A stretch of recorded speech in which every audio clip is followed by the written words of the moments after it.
recientes eventos medio apocalípticos que están pasando en Estados Unidos, pues uno de cada estantería escogió leer Rebelión en la Granja hoy para amenizar ese apocalipsis. Entonces tenemos como invitada a la fundadora, directora y creadora de uno de cada estantería, la señorita Kathleen Arenas, que es la que nos va a leer este capítulo el día de hoy. Entonces los dejo con ella.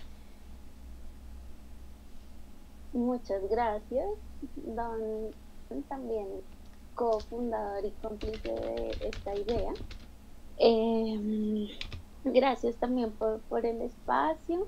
Esperamos que estas pruebas surtan efecto, pues ya para institucionalizarlo. Y por ahora, pues vamos a divertirnos. La lectura siempre es divertida, así que vamos a empezar con el capítulo 6 de Rebelión en la Granja, escrita por George Orwell. Y dice así: todo aquel año los animales trabajaron como esclavos, pero eran felices en su tarea. No escatimaron esfuerzo o sacrificio, pues bien sabían que todo lo que ellos hacían era para su propio beneficio y para los de su misma especie, que vendrían después, y no para unos cuantos seres humanos rapaces y haraganes. Durante toda la primavera y el verano trabajaron 60 horas por semana, y en agosto Napoleón anunció que también tendrían que trabajar los domingos por la tarde. Ese trabajo era estrictamente voluntario, pero el animal que no concurriera vería reducida su ración a la mitad. Aun así, fue necesario dejar varias tareas sin hacer.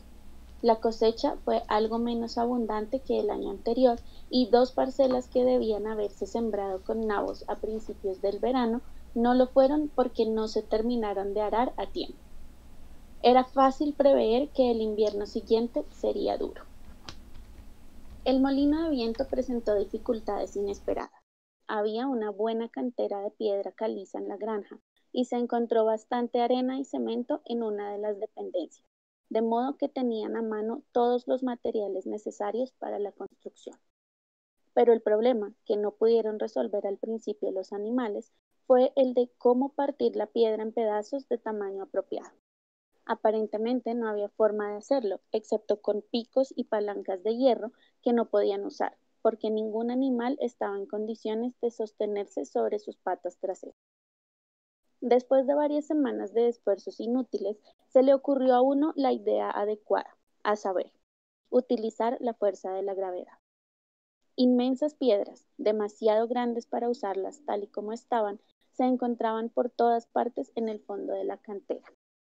Los animales las amarraban con sogas y luego de todos juntos, y luego todos juntos, vacas, caballos, ovejas, cualquiera que pudiera tirar de la soga, hasta los cerdos a veces colaboraban en los momentos críticos, las arrastraban con una lentitud desesperante por la ladera hasta la cumbre de la cantera, desde donde las dejaban caer por el borde, para que se rompieran en pedazos al chocar con el fondo.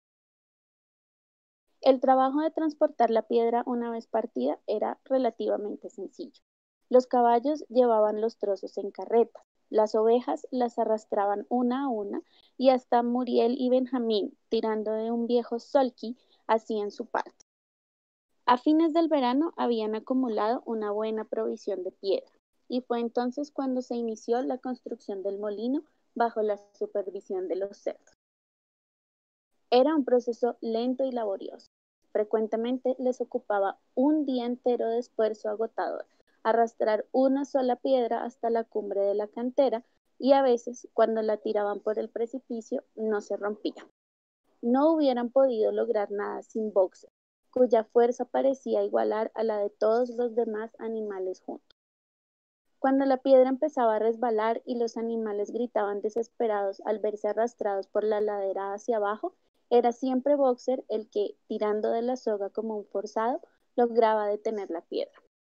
Verlo arrastrando hacia arriba por la pendiente, pulgada tras pulgada, jadeante, clavando las puntas de sus cascos en la tierra y sus enormes flancos sudorosos, llenaba a todos de admiración. Clover a veces le advertía que tuviera cuidado y no se esforzara demasiado, pero Boxer jamás le hacía caso. Sus dos lemas, trabajaré más fuerte y Napoleón siempre tiene la razón, le parecían respuestas para todos los problemas. Se había puesto de acuerdo con el gallo para que éste lo despertara por la mañana 3/4 de hora más temprano en vez de media hora.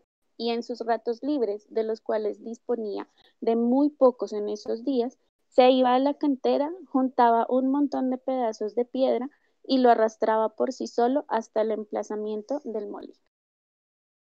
Los animales no lo pasaron tan mal durante todo ese verano, a pesar de la dureza del trabajo. Si no disponían de más comida de la que habían dispuesto en los tiempos de Jones, tampoco tenían menos. La ventaja de alimentarse a sí mismos y no tener que mantener también a 5 seres humanos inútiles era tan grande que se habrían necesitado incontables fracasos para perderla. Y en muchas situaciones, el método animal de hacer las cosas era más eficiente que el humano y ahorraba trabajo. Algunas tareas, como por ejemplo extirpar la maleza, se podían hacer con una eficacia imposible para los seres humanos. Y además, dado que ningún animal robaba, no fue necesario hacer alambradas para separar los prados de la tierra cultivable, lo que economizó mucho trabajo en la conservación de los setos y las bases. Sin embargo, a medida que avanzaba el verano, se empezó a sentir la escasez imprevista de varias cosas. Había necesidad de aceite de parafina, clavos, bizcochos para los perros y hierro para las herraduras de los caballos, nada de lo cual se podía producir en la granja.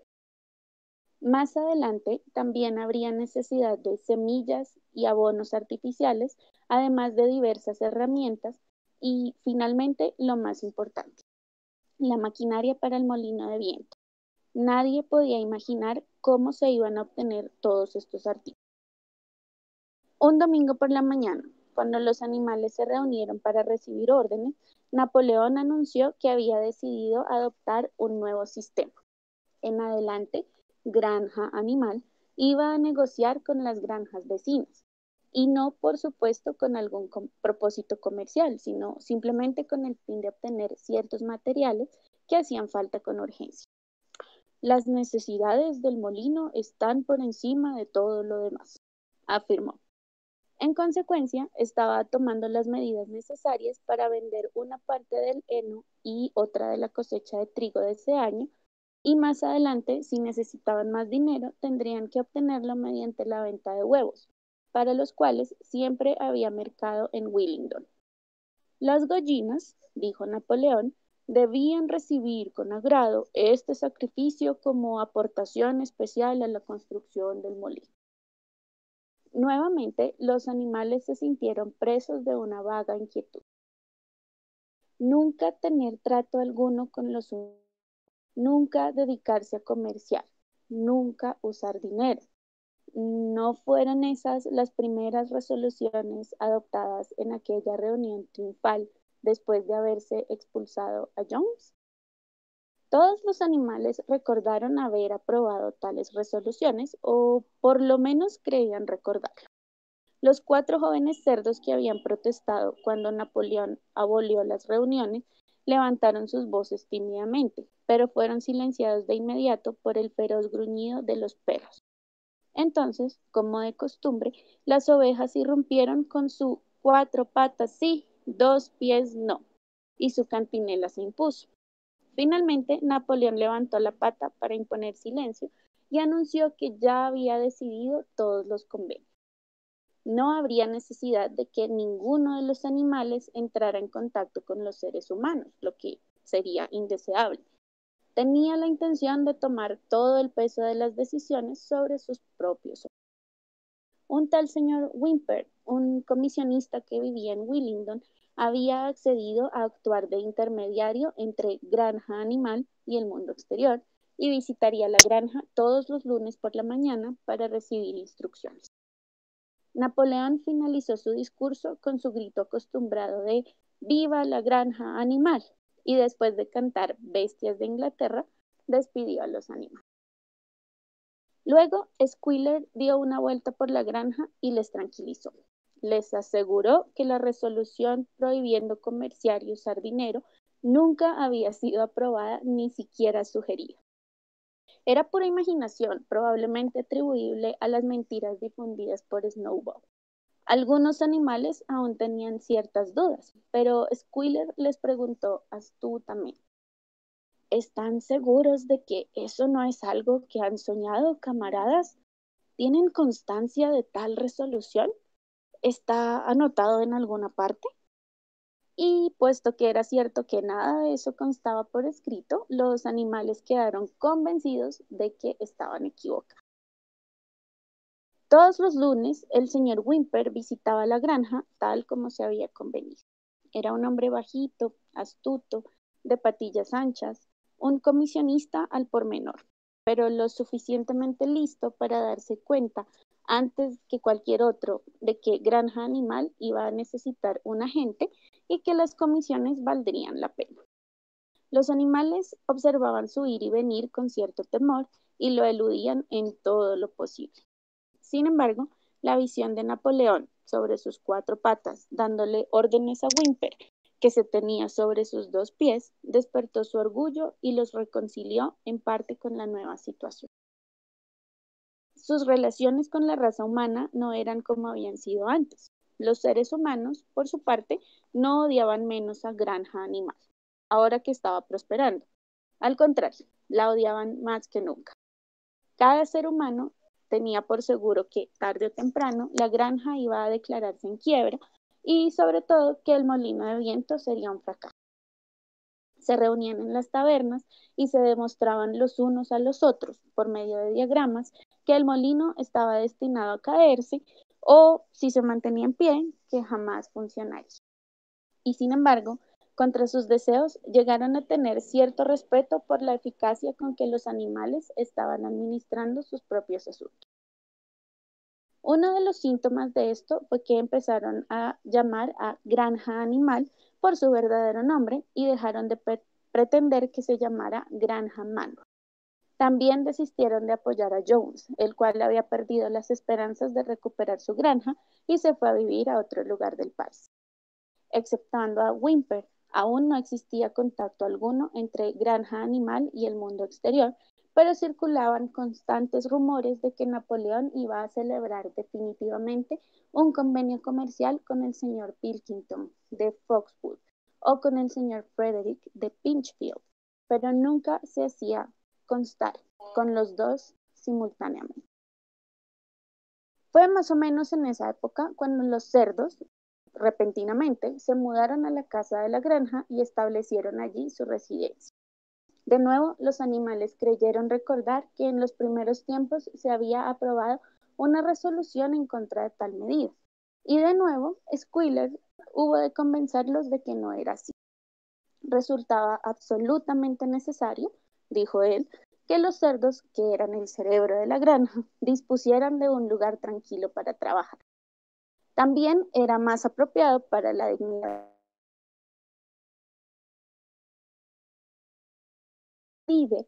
que viviera en una casa en vez de en una simple posilga. No obstante, algunos animales se molestaron al saber que los cerdos no solamente comían en la cocina y usaban la sala como lugar de recreo, sino que también dormían en las camas. Boxer lo pasó por alto, como de costumbre, repitiendo: Napoleón siempre tiene la razón. Pero Clover, que creyó recordar una disposición concreta contra las camas, fue hasta el extremo del granero e intentó descifrar los 7 mandamientos que estaban allí escritos. Al ver que solo podía leer las letras una por una, trajo a Muriel. Muriel, le dijo, léeme el cuarto mandamiento. ¿No dice algo respecto a no dormir nunca en una cama? Con un poco de dificultad, Muriel lo deletreó. Dice: ningún animal dormirá en una cama con sábanas. Lo curioso era que Clover no recordaba que el cuarto mandamiento mencionara las sábanas, pero como figuraba en la pared, debía de haber sido así. Y Squealer, que pasaba en aquel momento por allí, acompañado por 2 o 3 perros, pudo aclarar el asunto y dejarlo en su lugar. Vosotros habéis oído, camaradas, dijo, que nosotros los cerdos dormimos ahora en las camas de la casa. ¿Y por qué no? ¿No supondríais seguramente que hubo alguna vez una disposición contra las camas? Una cama quiere decir simplemente un lugar para dormir. Por ejemplo, una pila de paja en un establo es una cama. La resolución fue contra las sábanas, que son un invento de los seres humanos. Hemos quitado las sábanas de las camas de la casa y dormimos entre mantas. Y en verdad que son camas muy cómodas, pero no son más de lo que necesitamos. Puedo afirmarles, camaradas, considerando todo el trabajo cerebral que tenemos hoy en día. No querréis privarnos de nuestro espacio, ¿verdad? No nos quieren tan cansados como para no cumplir con nuestros deberes. Sin duda, ninguno de nosotros deseará que vuelva Jones. Los animales lo tranquilizaron inmediatamente y no se habló más del tema respecto a que los puercos durmieran en las camas de la casa. Y cuando, días después, se anunció que en adelante los cerdos se levantarían por la mañana una hora más tarde que los demás animales, tampoco hubo queja alguna al respecto. Cuando llegó el otoño, los animales estaban cansados pero contentos. Habían tenido un año difícil y después de la venta de parte del heno y del maíz, las provisiones de víveres no fueron tan abundantes, pero el molino lo compensó todo. Estaba ya casi construido. Después de la cosecha tuvieron una temporada de tiempo seco y despejado y los animales trabajaron más duramente que nunca, opinando que bien valía la pena correr de acá para allá todo el día con bloques de piedra si haciendo eso podían levantar las paredes a un pie más de altura. Boxer salía a veces de noche y trabajaba una hora o dos por su cuenta a la luz de la luna. En sus ratos libres, los animales daban vueltas y más vueltas alrededor del molino a punto de ser terminado, admirando la fortaleza y verticalidad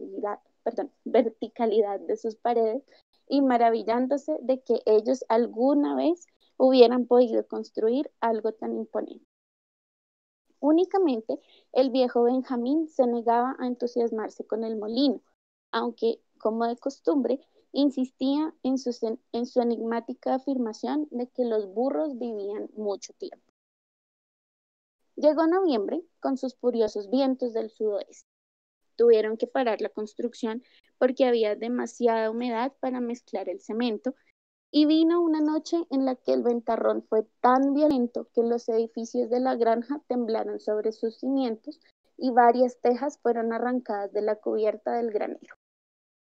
Las gallinas se despertaron cacareando de terror porque todas soñaron haber oído algo así como el estampido de un cañón a lo lejos.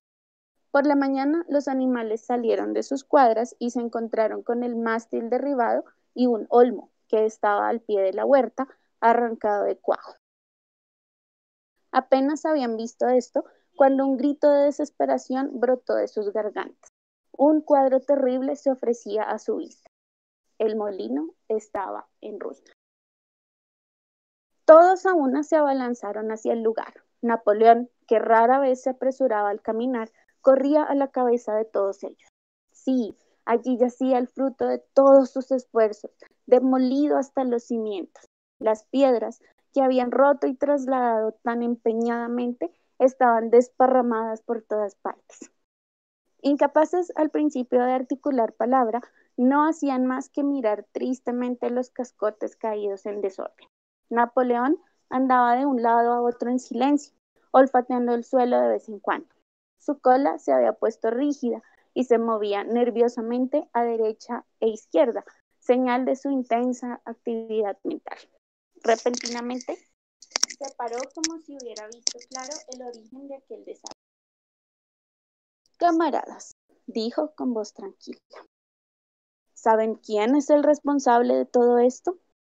¿Saben quién es el enemigo que ha venido durante la noche y tirado abajo nuestro molino? Snowball, rugió repentinamente con voz de trueno.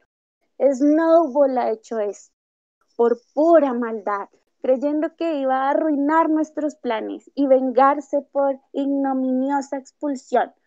por su ignominiosa expulsión. Ese traidor se arrastró hasta aquí al amparo de la oscuridad y destruyó nuestro trabajo de casi un año. Camaradas, en este momento y lugar, yo sentencio a muerte a Snowball. Recompensaré y nombraré héroe animal de segundo grado y gratificaré con medio bushel de manzanas al animal que lo traiga muerto. Todo un bushel al que lo capture vivo. Los animales quedaron horrorizados al enterarse de que Snowball pudiera ser culpable de tamaña acción.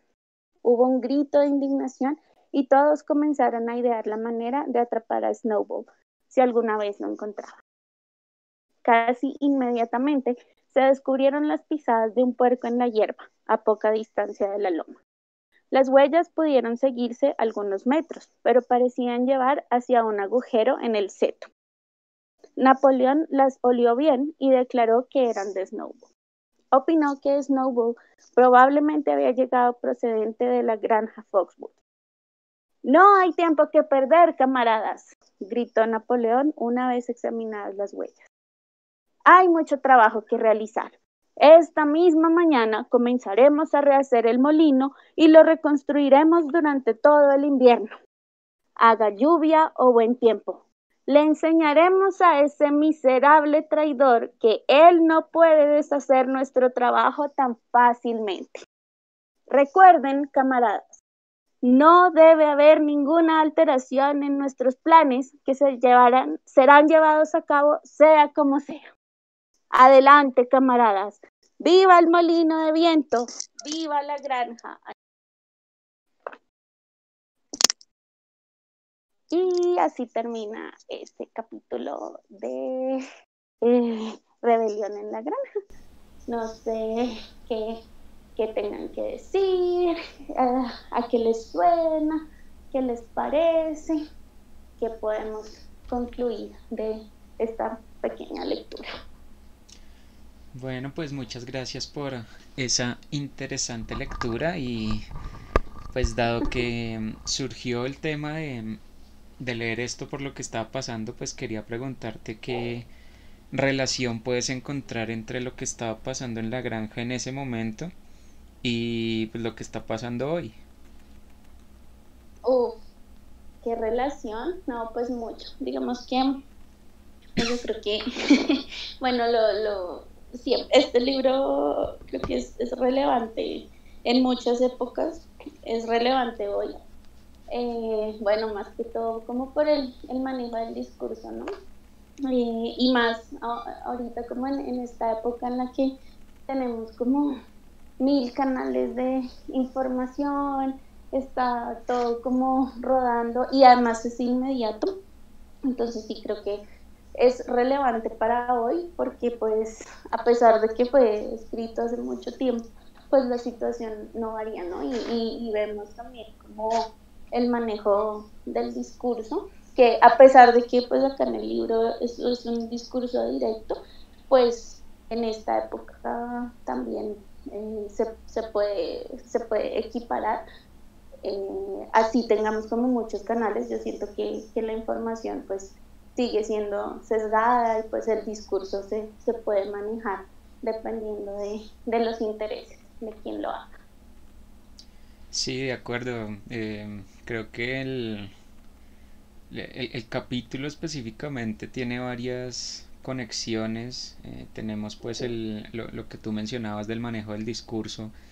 Pues la misma declaración de Trump cuando supuestamente salió a calmar los ánimos, entre comillas, arrancó diciendo que pues que las elecciones se las habían robado. Entonces, de entrada tenemos ahí una completa desconexión con la realidad, que pues es lo que vemos constantemente en el libro, tanto en este como en 1984, con el Ministerio de la Verdad. Son temas muy recurrentes y que pegan muy bien con lo que estaba pasando hoy, pues que fue como el clímax de la situación, pero se venía presentando desde hace mucho. A mí también me parece relevante el asunto de cómo Napoleón manipula haciéndole creer a los demás que están como al mismo nivel cuando no es verdad. Y Mm, el discurso de Trump también apelaba un poco a eso. Es un discurso de un minuto, pero pues tiene un montón de cosas que se le pueden sacar. Y en una parte, él en realidad trata de equipararse con la gente que se estaba metiendo allá al Capitolio. Estaba diciéndoles que las elecciones se las robaron a ellos y a él. Y pues obviamente, obviamente alguien como Trump no es equiparable con una de las personas que veíamos en los videos, estos señores disfrazados o gente que pues evidentemente no tiene como las características de alguien como Trump, pero aún así él se equipara con ellos y quiere mantener como una relación de sí, yo soy uno más de ustedes cuando pues todos sabemos que eso no es cierto. Em, pues sí, ¿cómo ves tú, por ejemplo, el asunto de cómo se muestran a los distintos animales? El caso de Boxer es una cosa loca a lo largo de todo el oh, libro. sí, además que, bueno, a mí este libro me parece valioso, bueno, el tema y el texto, mm, porque además se puede aplicar a muchos contextos y yo creo que este tipo de persona o esta característica o este personaje lo vamos a encontrar a una escala muy grande o a una escala doméstica, ya sea en la familia, entre los compañeros de trabajo, o sea, siempre vamos a encontrar a una persona. Así que digamos que su virtud es como eh, dedicar todos los esfuerzos pues a una causa que cree que es válida y en la que cree ciegamente. Y entonces sí, pues digamos que acá, pues más adelante en el libro lo vamos a ver claro, pero digamos que aquí ya se nos dice como que no, que se levanta más temprano que los demás, que así no tenga tiempo libre, igual va a la cantera pues a hacer esto de las piedras que estaban haciendo. Entonces sí, yo creo que el tema es que pues siempre va a haber un personaje así, ya digamos que aplicándolo como a la situación de hoy, pues no sé cuántas de estas personas que vimos en los videos y eso, pues realmente están, o bueno, creen que esa es su causa y que tienen que ir a hacer eso. Eh, sin que, bueno, sí, pues que tienen que ir a hacerlo porque pues es lo que manda y es lo que tienen que hacer. Entonces, sí, no, este personaje es realmente, bueno, digamos que es uno de los pilares de la historia. Más adelante, pues vamos a ver qué pasa con él y bueno, cuál es como su recompensa. Pero sí, digamos que es sumamente importante y creería que aplicada a la realidad, pues esta persona siempre va a estar ahí, igual que el personaje se me olvidó, el que les decía como no, tranquilos, no se preocupen, ¿cómo es que se llama? Squealer, que también es como, sí, no, pues que además que Napoleón no está solo en todo lo que está haciendo y pues siempre también tiene a este que es como el que está realmente calmando los ánimos, porque pues bueno, Napoleón es este líder que bueno, a veces baja y se mezcla con los animales, pero pues Squealer es el que está ahí realmente calmando los ánimos. Yo no sé cómo veas tú a Squealer y a Buffy. Sí, el personaje de Boxer es raro porque como tú lo decías, uno como que sí conoce gente así. Pues bueno, para los que Uh, no hayan leído el libro, Boxer es el caballo de la granja y es súper servicial, siempre está trabajando. Como vimos en el capítulo que leyó Kathleen, a él no le interesa lo que digan con respecto al líder, él simplemente cree ciegamente en lo que propone y lo hace, simplemente trabaja sin descanso. Y es un personaje, digo que es un personaje raro, porque, pues, no sé, a veces uno como que tiene como cierta tirria con ese tipo de gente, es como, oiga, no, o sea, cálmese, usted no puede vivir trabajando ciegamente, cumpliendo órdenes ciegamente. Pero en el caso de Boxer, uno, y pues si han leído el libro, no sé cómo lo habrán sentido, pero en mi caso, uno alcanza, uno desarrolla una empatía muy fuerte con él, porque es como si uno lo estuviera viendo desde el borde de la barrera y es como cuando uno está viendo la novela y ve que la protagonista se está metiendo con el patán más horrible y uno le quiere decir como no lo haga, date cuenta amiga y la embarra igual. Sí.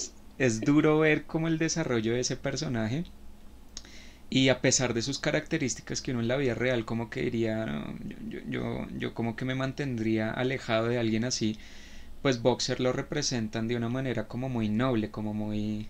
Él de verdad, como tú decías, él de verdad cree eso, él de verdad le mete el corazón al asunto y pues su desarrollo es un poco trágico precisamente por eso.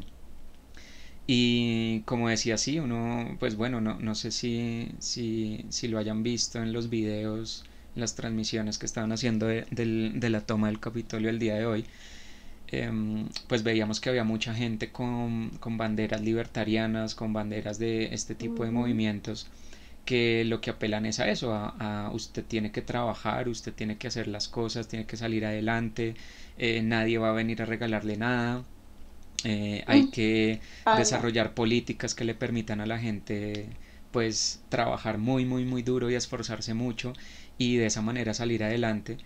Y pues uno sí pensaría, o al menos yo pensaría que una gran proporción de la gente que estuvo hoy allá en ese evento, pues sí tiene una mentalidad un poco a lo boxer, como, como que se dejan engatusar muy fácilmente por ese tipo de discursos y de verdad se los creen y de verdad los profundizan y pues bueno, eso como se puede ver en el libro, pues puede ser algo muy malo para ellos mismos incluso. Entonces sí, creo que es un personaje muy relevante. El de Squirrel es que se llama el otro. Sí, el que les anda diciendo todo ahora, no, pero tranquilos, o no, eso no fue lo que acordábamos. Sí, el que está ahí siempre como respaldando todo lo que hace Napoleón, pero pues con ellos, mezclado con ellos. Sí, ese no sabría porque, pues bueno, sí, pues, bueno, yo estuve viendo Twitter un rato.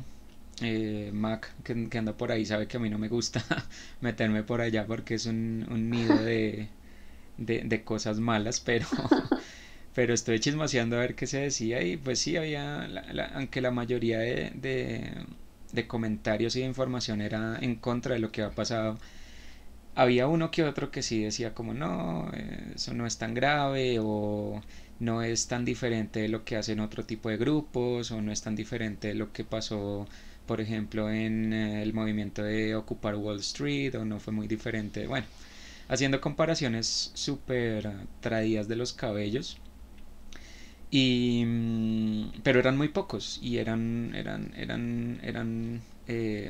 voces muy como muy separadas unas de otras. Pero pues yo me imagino Ujú. que en ciertos grupos, en ciertas páginas, pues con todos esos movimientos del alt-right y de gente que sí distribuye este tipo de informaciones falsas y le hace el juego a Trump, pues me imagino que sí habrá muchos Squirrel por ahí metidos. Entonces, Sí, total. yo diría que pues en la situación del libro, ese personaje pega más tal vez con ciertos medios de comunicación o tal vez con ciertas personas que están como en un área gris, como que ni pertenecen a la élite que está armando todo el problema, pero tampoco pertenecen a esa clase obrera, a esa clase trabajadora, están como en un limbo ahí entre los dos.